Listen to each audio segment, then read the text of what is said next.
하나님과의 관계에서 샬롬, 또 우리 모든 성도와 세상과의 관계에서 샬롬, 이렇게 두 번 샬롬 샬롬 하는 것입니다. 오늘 찬양 너무 감사드립니다. 이 세상 사는 나그네라고 하는 마음을 갖지 않으면 하나님을 찬양할 수가 없습니다. 하나님을 찬양하지 아니하고는 이 땅에서 우리가 온전할 수가 없습니다. 그러한 심정으로 드리는 찬양이었는데요. 우리 더욱더 찬양으로 승리하시는 우리 교회가 찬양이 살아나는 성가대뿐만이 아니라 찬양단의 찬양도 열심히 우리 참여하셔서 찬양으로 승리하시기를 바랍니다. 이제 우리가 금년부터 이 코로나가 이제 공식이 되고 모든 일상이 이제 회복되는 그러한 때입니다. 예배가 회복이 됐고 주님 몸된 교회 여러 가지 일들이 회복이 되고 있고, 저는 지난주 그리고 오늘 성가대 찬양을 같이 들으며 드는 생각이, 이제는 찬양도 회복되고 있구나. 우리 지휘자님도 힘을 얻고 우리 반주자님도 힘을 얻고, 지난 3년 정말 그 힘든 시간이었어요. 그래도 끊임없이 하나님을 찬미하며 왔는데, 오늘 찬양처럼 나그네와 같은 심정으로 찬양함으로 하나님이 붙드시고 인도하시는 축복된 성도가 되기를 주님의 이름으로 축복합니다. 오늘은 주연절 넷째 주일입니다. 주연절은 주님께서 당신을 우리에게 나타내시는 여러 가지 일들을 보여주시는 그러한 절기입니다. 금년에는 우리가 주의 사랑으로 생명 살리는 교회와 성도 됩시다. 사랑 훈련을 열심히 하기로 했습니다. 그래서 1월달 1월 첫 주부터 오늘 이제 31일 29일이죠. 29일 다섯째 주일인데, 지난 4주간 동안 함께 이야기 나눴던 것 사랑 훈련 몇 가지 포인트를 이야기를 했습니다. 자랑하지 않는 것이 사랑하는 것입니다. 입의 말보다 듣는 귀가 먼저입니다. 용서하는 믿음을 가질 때 그 진짜 사랑이 이루어지는 것입니다. 이러한 말씀들인데, 이러한 말씀들은 우리가 이미 너무 잘 알고 있죠. 또한 일상적인 말씀이기도 하고 하나님 말씀입니다. 그런데 지난 주일 우리가 설날 주일에 함께 나눈 말씀은 우리 교우님들도 많이 새로웠다고 그래요. 저 또한 역시 새로웠습니다. 지난 주일의 말씀은 사랑을 하되 훈련을 하되 주체와 객체를 분명하게 하자. 그것을 하지 않으면은 정말 사랑이라는 말만, 믿음이라는 말만, 그리고 하나님이신 은혜라고 하는 말만 무성할 뿐 주체와 객체가 분명하지 않으면 온전한 것이 될 수가 없다. 그래서 사랑의 주체, 사랑의 대상 분명히 하자. 이러한 말씀은 조금 새롭게 다가오는 그런 말씀이었습니다. 주체를 강조할 때에 하나님 사랑, 하나님의 은혜 굉장히 중요한 부분을 다루고 있죠. 대상을 이야기할 때에 내가 복을 받을 때 어떤 복을 받고, 복을 받은 사람들이 어떻게 살아가야 되고, 복 받은 사람들은 어떤 모습을 가져야 되고, 이러한 내용들로 이야기가 되고, 뿐만이 아니라 이러한 그 주체와 대상이 있는 가운데에 동사, 어떤 동사를 쓰느냐, 어떤 일을 하고 어떤 일을 열심히 하고, 이러한 내용들을 이야기를 해보게 되면 같은 하나님의 말씀이긴 하지만 전혀 새롭게 다가오는 것을 볼 수가 있습니다. 나는 사랑의 주체에 대해서 가장 많이 은혜를 받습니다. 그런 분들은 하나님에 대한 깊은 사랑이 있는 분들이죠. 나는 내가 사랑받고 싶습니다. 내가 사랑을 받아서 크게 성공하고 싶습니다. 그러한 사람은 내가 하나님의 기업에 대해서 쓰임받기를 간절히 소망하고 있는 사람이죠. 동사 행위에 관심을 가지고 있는 성도님들은 내가 어떤 일을 할 것인가, 어떤 사역을 할 것인가, 그거에 따라서 가장 은혜를 많이 받고 에너지를 얻는 그러한 성도들이 아마 동사 행위에 관심을 많이 가지지 않을까 생각이 됩니다. 저도 새롭게 하나님의 말씀을 볼 수 있는 계기가 되었고, 우리 모든 교우님들도 아마 새롭게 다가오지 않았을까 그런 생각을 해보게 됩니다. 그렇습니다. 성령은 한 분이시지만 우리가 관심하는 분야에 따라서 은사는 여러 가지다. 이러한 말씀을 함께 나누고 있는 게 아마 금년에 가장 중대한 어떤 말씀의 제목인 것 같습니다. 오늘 또 어떤 제목을 정할까 고민하다가 새 본문, 이미 우리가 정해 놓은 새 본문이 있어요. 그 본문을 읽어보니까 제목 정하는 게 굉장히 어렵거든요. 그런데 고민 없이 고민 없이 딱 정했어요. 오늘 제목입니다. 사역은 여러 가지지만 성령은 같으니 각 사람에게 하나님의 은혜가 있느니라. 아멘. 우리는 다 여러 모습을 가지고 있죠. 얼굴도 또한 삶도 옷차림도 말하는 투도 모두가 다 여러 가지의 그 달란트를 가지고 있는데 그 안에 계시는 하나님 성령님은 한 분이시라고 하는 것, 이것을 우리가 분명하게 가지고 자기가 처한 상황에서 성실하게 믿음으로 신앙생활을 하면 하나님께서 은혜를 내리시사 각 사람에게 은총을 베푸시되 유익을 내리시니라. 이러한 말씀이 이루어지기를 주님의 이름으로 축복합니다. 자, 오늘 말씀으로 들어가 봅니다. 성령 혹은 성령의 은사, 이런 이야기를 할 때마다 우리는 머릿속으로 연상하는 단어가 있습니다. 저도 성령 은사 이야기하면은 제일 먼저 드는 생각이 뭐냐면은 뜨거움입니다. 뜨거운 신앙.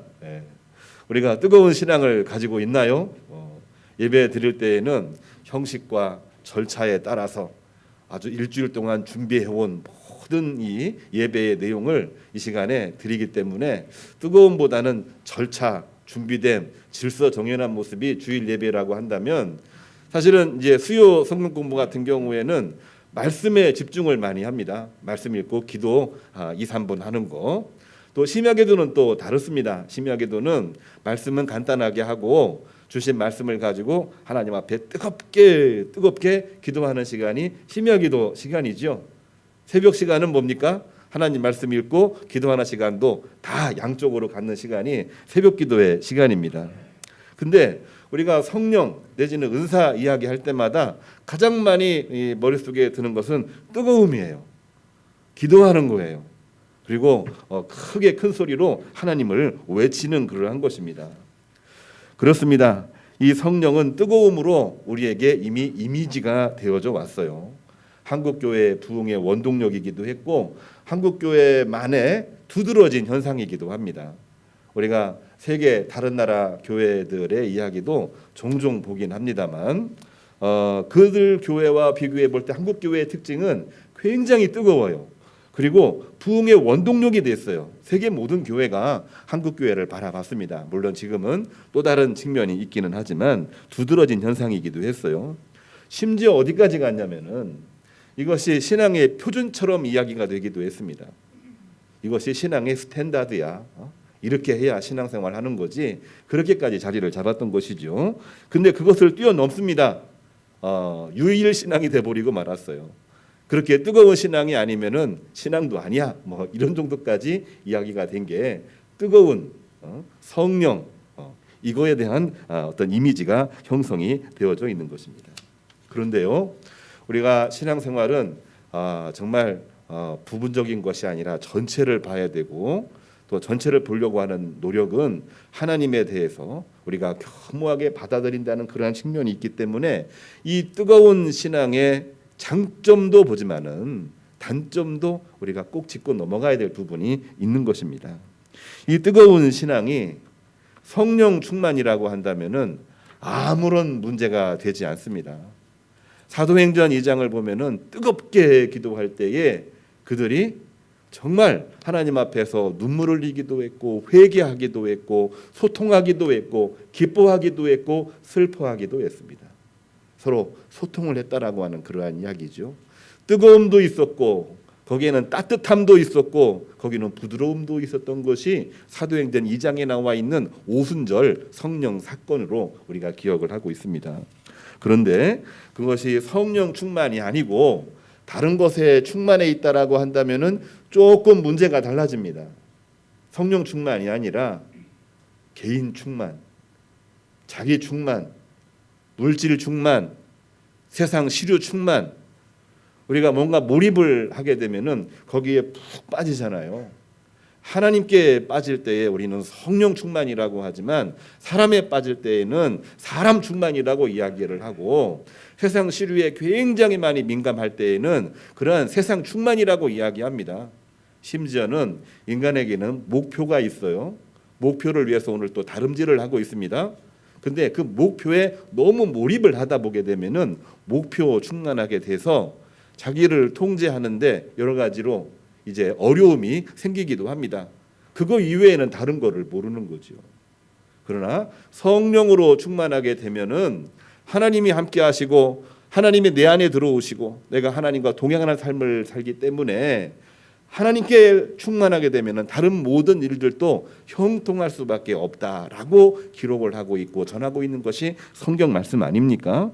그런데 이 성령 충만이 아니고 개인 충만에 도취될 그럴 경우에는 배타적이고 독선적인 신앙의 형태도 가질 수가 있는 것입니다. 반드시 가진다 그런 얘기는 아닌데 그러한 배타적인 독선에 노출될 가능성이 많이 있다라고 한 것입니다. 이거는 제 이야기가 아니고 성경에 보면 오늘 우리 유민이가 읽었던 고린도전서 12장의 말씀, 고린도 교회에 보낸 사도 바울의 편지인데요. 여기에서도 그러한 내용을 반영하고 있는 내용이 나와 있어요. 우리는 여러 번 고린도 교회를 이야기를 했습니다. 고린도 교회는 적어도 5개의 파벌이 형성되어 있는 교인들이 있었다. 이런 이야기를 했어요. 세례 요한을 중심으로 모였던 세례 요한 공동체, 그들은 세례 요한파라고 이야기를 했습니다. 또한 이 북아프리카 위쪽에 있는 알렉산드리아에서 나온 아볼로라고 하는 사람을 중심으로 신앙운동이 이루어진 아볼로파라고도 이야기를 했어요. 뿐만 아니라 베드로파, 예수님의 선임 제자로서 복음을 증거하고 내가 이 반석교회를 세우리니 하면서 시몬을 베드로라고 이름을 지어줬지 않습니까? 그러니까 베드로가 예수님의 선임 제자야 하면서 베드로를 중심으로 하는 공동체, 소위 말해서 베드로파도 생긴 거예요. 바울파도 있습니다. 베드로와는 약간 결을 달리하고 있지만은 바울은 이 안디옥을 출발을 해서 에베소, 빌립보, 고린도, 데살로니가, 아덴, 고린도, 그다음에 유럽, 심지어는 땅끝 마을 이 스페인까지 복음을 전하려고 했던 그러한 사람이었기 때문에 이 바울을 따르는 그러한 공동체가 있었습니다. 이들이 고린도 교회에 다 모인 거예요. 그들이 모여서 신앙생활을 열심히 할 때에 누가 주도권을 잡을 것인가, 이게 바로 고민거리였습니다. 주도권을 잡으려면 어떻게 해야 되느냐, 그야말로 성령으로 충만하는 게 그들에게는 가장 주된 이슈였습니다. 그러면 누가 성령으로 가장 충만할 수 있느냐, 그 문제 앞에 가장 대두되었던 것이 뭐였냐면은 뜨거움이었습니다. 얼마나 뜨겁게 기도하고 얼마나 뜨겁게 이 일을 하느냐, 그거에 따라서 주도권이 만들어질 수 있다 생각을 하게 된 것이거든요. 그렇기 때문에 성령 충만으로 시작을 하긴 했는데 시간이 흐르면서 그 성령 충만이 개인 충만이 돼버렸고 목적 충만이 돼버렸고 좀 다르게 이야기를 하면은 주도권 충만이 돼버리고 말았던 것입니다. 이거를 소위 말해서 뭐라고 얘기를 했냐면은 열광주의라고 이야기를 했습니다. 우리가 가끔씩 신앙생활을 하면서 혼동하고 있는 것이 하나가 있지요. 성령 충만과 열광주의를 혼동하는 경우들이 종종 있습니다. 나는 열심히 기도해요. 나는 열심히 말씀을 읽어요. 나는 열심히 주의 일을 하려고 해요. 몸부림치고 있어요. 성령 충만인지 아니면 열광주의에 내가 지금 노출되어 있는 것인지 우리가 냉정하게 볼 필요가 있는 대목이 바로 고린도 교회의 현실을 통해서 볼 수 있는 그러한 것입니다. 그러한 것들을 염두에 두고 사도 바울이 고린도 교회 편지에 쓴 내용이 오늘 12장의 내용이거든요. 오늘 유민이가 아주 또박또박 정확하게 낭독을 했어요. 어떤 내용이냐면요. 거기는 성령 체험을 중시하고 있는 열광주의를 염두에 두고 아닙니다. 은사는 여러 가지지만 성령은 한 분이십니다. 성령을 여러 가지라고 얘기하지 마세요. 크게 소리친다고 성령 충만 아닙니다. 그리고 뜨겁다고 성령 충만 아닙니다. 성령은 한 분이고 은사는 여러 가지가 있는데 그 여러 가지는 다양한 모습을 가지고 있는 것입니다. 그리고 우리가 성령에 충만할 때에 그것이 각 사람 각 은사에게 큰 힘이 되고 큰 열매가 되게 될 것입니다. 이 메시지를 증언하고 있는 것이 그러한 내용이고요. 우리가 너무나 잘 알고 있는 사랑장 뭡니까? 고린도전서 몇 장이죠? 13장이죠. 오늘 읽은 말씀 12장 다음에 나오고 있는 말씀이 13장의 말씀인데 그러면 대체 사랑이라는 것은 무엇이냐? 성령 충만한 사람은 사랑한다 말을 했는데 사랑은 대체 무엇이냐?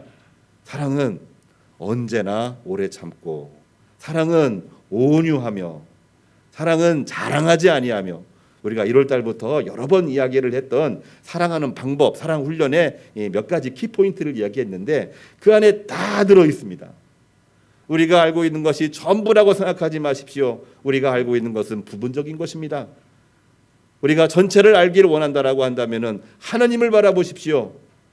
우리는 부분적이지만 하나님을 바라볼 때에 전체적인 사람이 될 수가 있습니다. 믿음, 소망, 사랑 이 세 가지는 항상 있을 것인데 그 중에 제일은 사랑입니다. 사랑입니다. 이 말씀을 하면서 우리가 신앙의 뜨거움도 중요하지만은 정말 중요한 것은 성령의 충만이 중요한 것입니다. 이러한 말씀을 이야기하고 있는 것입니다. 결국 고린도서 13장에 나와 있는 말씀은요, 성령 충만하되 열광주의를 조심하라는 얘기를 하고 있는 것입니다. 열광주의가 가까운 특성이 뭡니까? 배타성과 독선입니다. 오늘날 우리 한국교회의 모습이기도 합니다. 뜨거웠어요. 크게 성장을 했습니다. 처음에는 성령 충만이었지만 시간이 흐르면서 그것은 성령 충만이 아니라 개인 충만이었고 세속 충만이었고 자기 충만에 빠지는 우울을 범하게 된 것은 아닐까요? 저는 고린도전서 12장의 말씀, 13장의 말씀을 읽으면서 그러한 모습을 볼 수 있게 되었습니다. 성도 여러분, 성령은 불같은 뜨거움만을 이야기하고 있지는 않습니다. 불같은 뜨거움이 분명히 있습니다만 그것만을 말하고 있지는 않습니다. 성경을 보면은요, 불같은 뜨거움을 이야기하고 있는 성령에 관한 것은 2번 나옵니다. 안 나오는 건 아니에요. 마태복음 3장 11절, 누가복음 3장 16절. 거기를 보면은 세례 요한은 물과 물로 세례를 주었으나 나는 불과 성령으로 세례를 주노라. 예수님이 이렇게 말씀을 하셨어요. 예수님이 성령을 이야기하시면서 성령을 이야기할 때에 불 세례를 말씀하신 거예요. 그러니까 그것은 뜨거움입니다. 근데 실제로 예수님이 불 세례를 내리신 적이 있느냐? 사실 성경에 찾아보면은 그 구체적인 모습은 우리가 읽지를 못해요. 물인지 불인지 우리가 구분하기는 쉽지 않습니다만 분명한 것은 뭐냐면 주님의 이름으로 회개하고 돌이켜 하나님에게로 돌아오는 것이 바로 물세례고 불세례라고 하는 것. 오늘날은 이 세례가 그 2가지를 다 포함하고 있는 것입니다.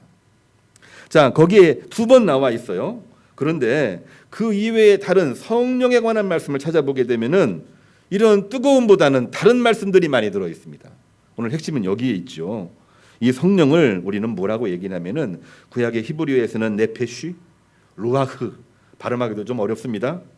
이 성령은 뭐라고 번역을 했냐면은요, 바람이라고 이야기를 했습니다.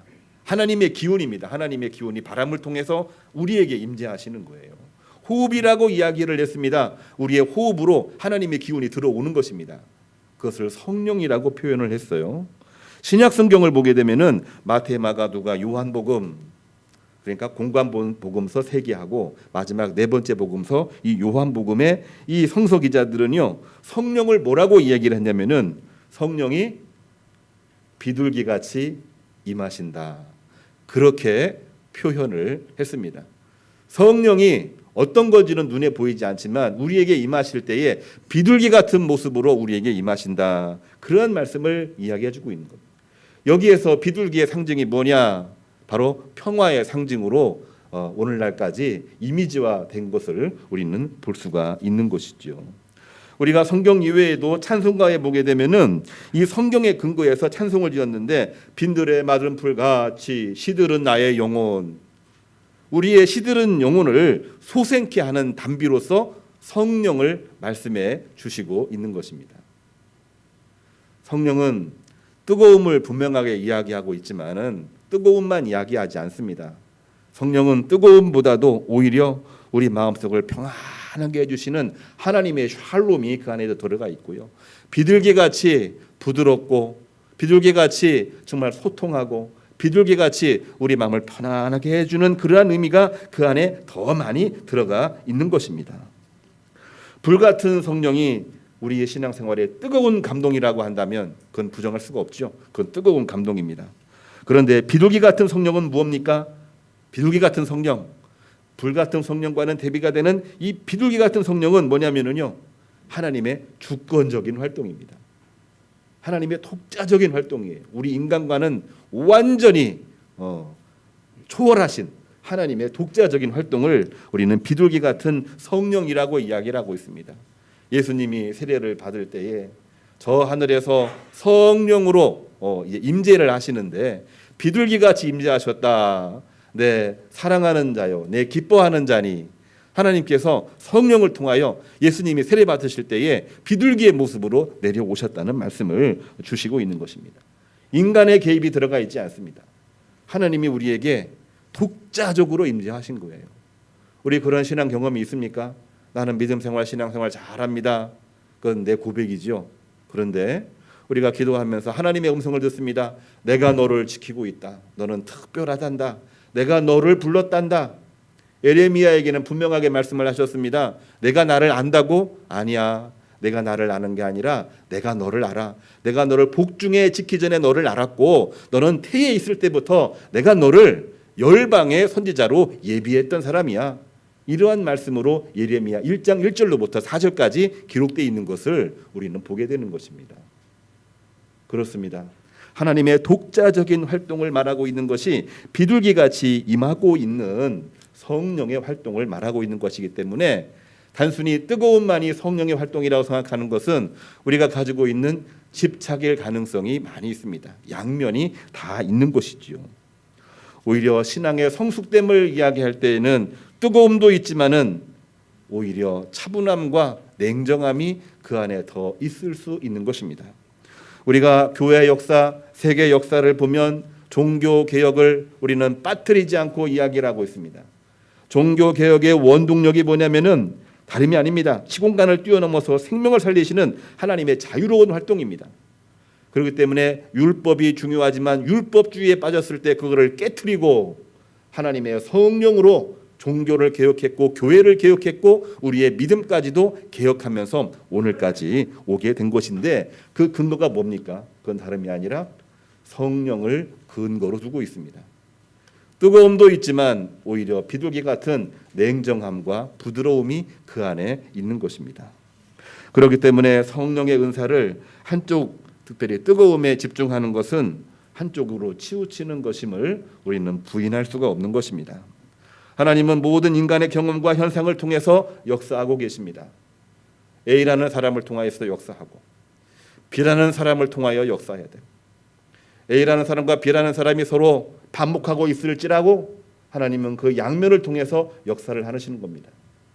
A라는 사람이 자기가 보기에는 의처럼 보이고 B라는 사람이 자기가 볼 때는 의처럼 여기고 그 의가 만나서 갈등하고 있다고 할지라도 하나님은 그 둘을 이용하셔서 인간의 의가 아니라 하나님의 의를 이루시게 되는데 처음에는 모릅니다. 그러나 시간이 흐르러서 천국에 이르게 되었을 때에는 그때 그 사람은 그러한 역할로 하나님께서 사용하셨고 하나님은 그때 B라는 사람을 통하여 그렇게 역사하셨고 오늘까지 이르게 하셨구나. 처음에는 눈에 보이지 않았으나 시간이 흐르다 보니 눈에 보이기 시작을 합니다. 그것이 바로 하나님의 섭리를 눈으로 보고 있는 성도들의 신령한 눈으로 이 성경은 기록을 하고 있는 거지요. 목사님, 어떻게 그러한 일이 있을 수가 있습니까? 참 쉽지 않은 그러한 내용입니다만 기도하면은 하나님께서 보여주시는 줄로 믿습니다. 기도하지 않아도 볼 수 있는 방법이 없는 것은 아닙니다. 저는 가끔씩 이야기하는데요. 스릴러 영화를 보면은 우리가 알 수가 있어요. 스릴러 영화 좀 어려운가요? 영화 처음 볼 때는 이게 무슨 내용인지 몰라요. 근데 가끔 보입니다. 저 사람은 악인이고 저 사람은 선한 사람이네. 근데 영화를 보면서 선한 사람과 악한 사람이 바뀌어요. 맨 마지막에 보면은 둘 다 악한 사람이네요. 그리고 선한 것은 그 어디에도 없네요. 선한 것이 없다라고 이야기할 때는 이제 누가 선한 겁니까? 이 땅에는 해 아래 새 것이 없듯이 선한 것이 없고 오직 선한 것이 있다고 한다면 하나님 한 분밖에 없는 것이다. 결국 하나님을 이야기하면서 양쪽에 서로 반복했던 사람들 결국 그들도 나름대로 선하게 보였지만은 그러나 선하고 악한 모습으로 사용되는 가운데에 결국에는 하나님의 의의를 이루는 도구에 불과했다라고 하는 것이 스릴러 영화를 통해서도 우리에게 부분적으로 알게 하는 그러한 내용입니다. 자, 이 본문과 조금 다르게 나갔습니다만 다시 본문으로 돌아오게 됩니다. 그렇습니다.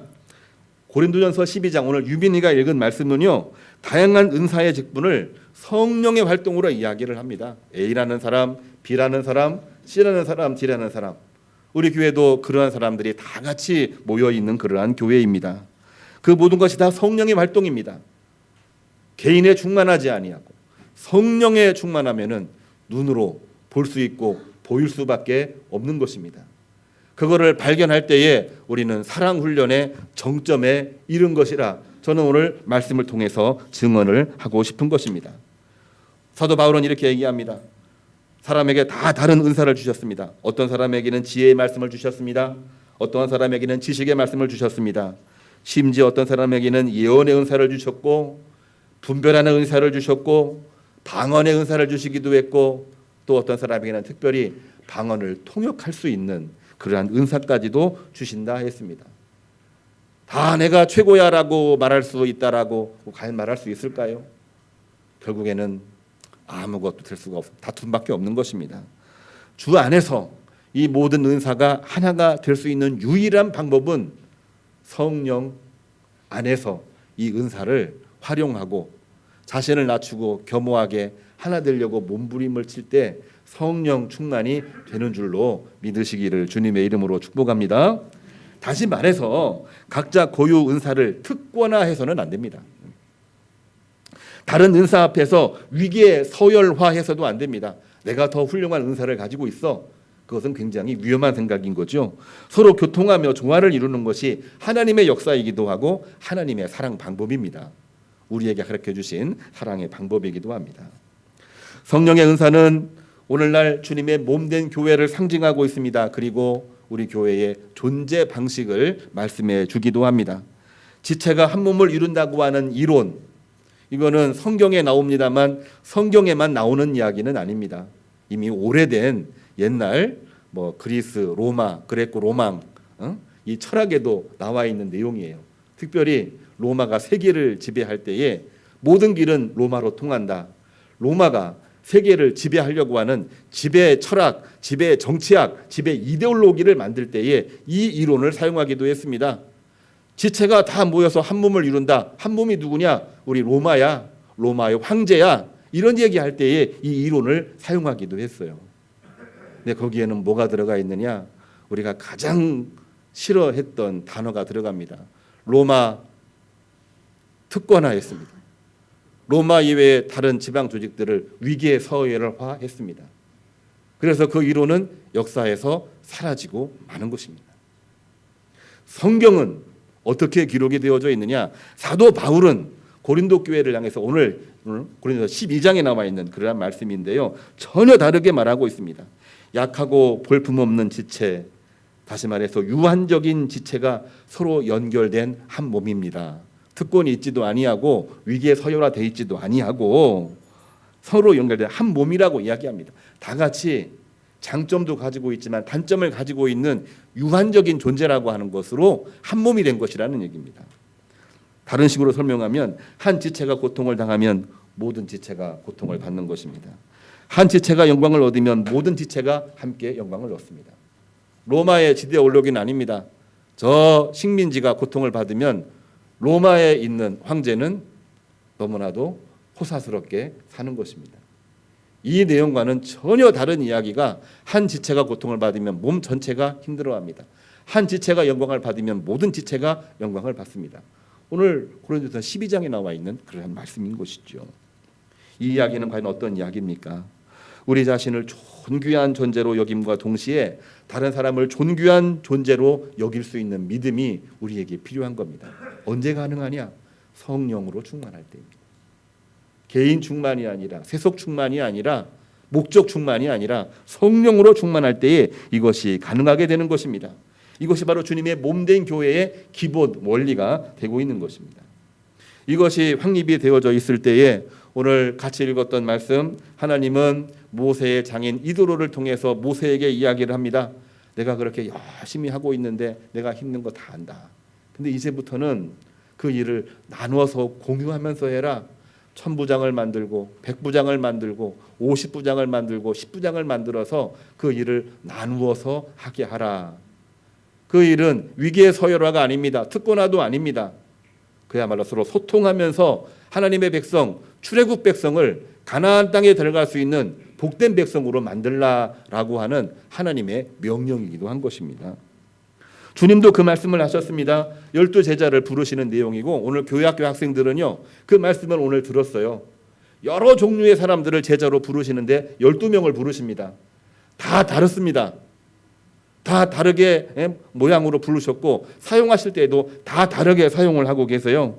주님과 함께 있는 제자도 있기도 하고 또한 멀리 전도를 파송하시는 제자도 그 안에 있고 심지어는 귀신만 내쫓는 제자도 따로 있었습니다. 오늘 성경에 나와 있는 그러한 내용이에요.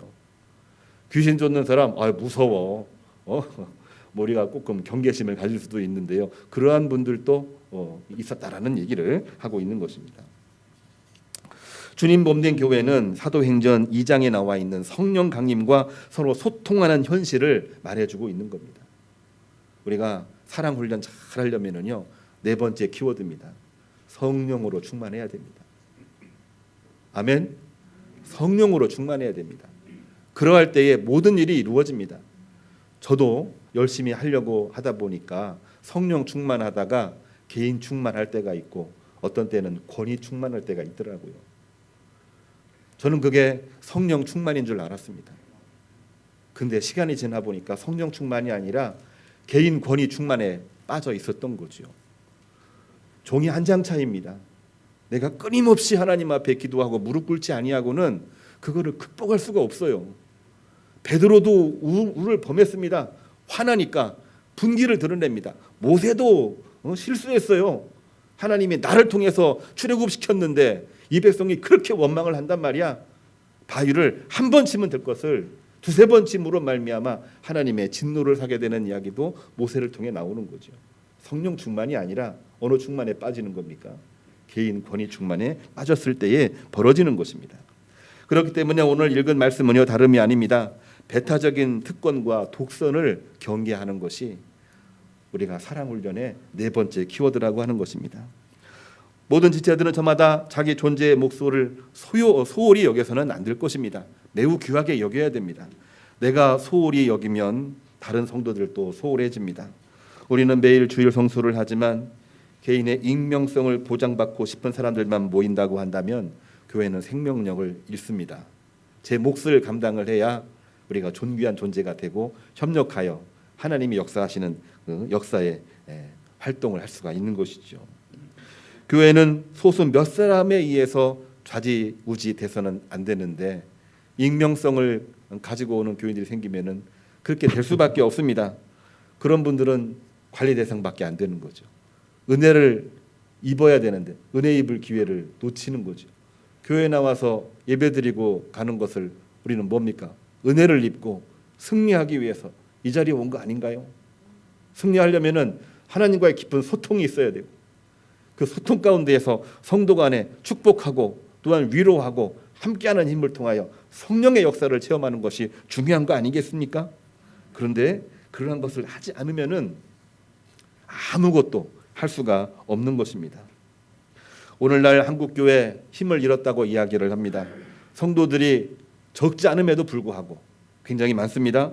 복음 전파하는 일, 생명 살리는 일에 영향력을 잃었다고 얘기합니다. 오히려 민낯이 많이 드러났다고까지 이야기를 하고 있습니다. 왜 그렇습니까? 자기 본분에 충실하지 아니하고 성령 충만하여 연합된 것이 깨졌기 때문에 그런 것입니다. 그러한 현상과 무관하지 않습니다. 우리 교회는 설교를 마치기 위해서 결론으로 가겠습니다. 2023년 설교 목표, 실천 목표가요 3가지죠. 1인 1명 전도, 오늘 맞춤 전도 작정서 준비했습니다. 1인 1독 성경, 새벽마다 한 장씩 읽고 낮에 4장 읽는 거. 1인 1사역, 우리 하나씩은 꼭 해야 됩니다. 꼭 해서 교회 일원이 돼서 한 마음이 될 때에 하나님 거기에 복을 내리시고 은혜를 부어주시되 복을 받는 내용입니다. 30배, 60배, 100배라고 그랬습니다. 그러한 역사가 우리 모든 교우님들에게 있기를 주님의 이름으로 축복합니다. 그렇게 되려면은 성령 충만해야 되고, 그렇게 되려면은 사랑을 몸소 실천해야 됩니다. 그 실천을 열심히 하셔서 승리하기를 축복합니다. 오늘 주일 파송 찬양은요, 우리가 잘 알고 있는 고린도전서 13장 사랑은 언제나 오래 참고 함께 부르겠습니다.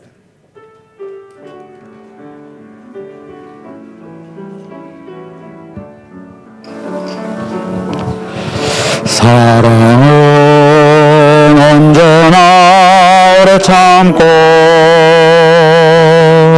사랑